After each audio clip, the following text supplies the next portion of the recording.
Democratic National Alliance parliamentarian Vijitha Herath says that he was not informed by anyone not to appear before the Court of Appeal.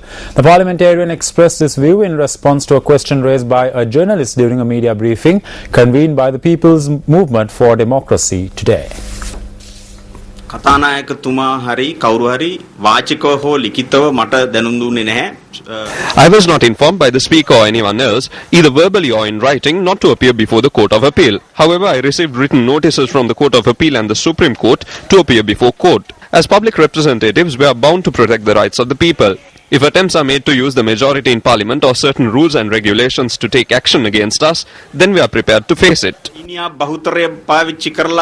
යම් නීති පාවිච්චි කරලා අපිට විරුද්ධව ක්‍රියාමාර්ග ගන්න හදනවා නම් ඒ ඕනෑම දෙයකට අපි සූදානම්. ඉදිරිපත් කරලා තියෙන මේ තේරීම් කාරක සභා වාර්තාව මත ඉදිරියට කටයුතු පවත්වාගෙන යාම අධිකරණයෙන් අත්හිටෙව්වොත් If the judiciary issues an order prohibiting the implementation of the Parliamentary Select Committee report, and if the Parliament continues to act on the report despite the order, it will be a punishable offence under the Constitution. It will have to be decided whether the Speaker and the members who are involved in this are contempts of the court. If an allegation is levelled against the Speaker for contempt of court, and if the allegations are proved and he is found guilty, then he can no longer remain in the position of Speaker.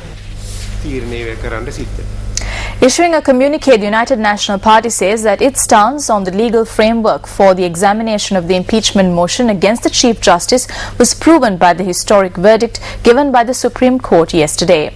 The communique, bearing the signature of General Secretary of the party, Tissat Danayaka, says that they have to sadly remember that the government, certain political groups and lawyers raised objections when the UNP first announced its stance regarding the matter.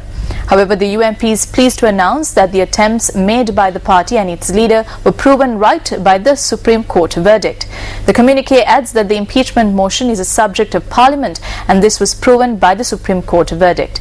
The UNP, which notes that the verdict has placed an obstacle in the path to dictatorial rule, adds that before further steps are taken regarding the impeachment motion, new laws must be passed in accordance with the Latimer House principles of the Commonwealth.